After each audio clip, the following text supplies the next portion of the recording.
So yun mga best, punta tayo sa island hopping ngayong Wow. araw. O, biyahe muna tayo doon at para makita nyo gaano kaganda ang Siargao Island pagdating Wow. dito.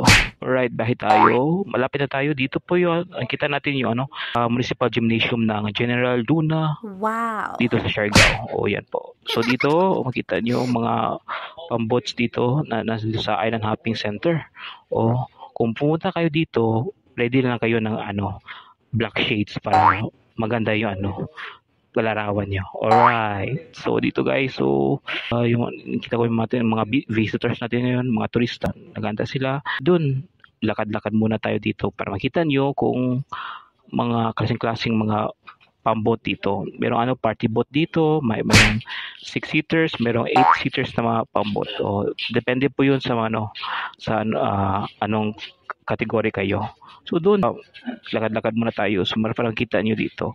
So sa susunod na vlog ay makita natin yung punta tayo sa Guyam, yung Daco Island at Naked Island. So stay tuned muna kayo sa next natin na vlog, guys. So we'll be right back for the next vlog. See you soon. Alright.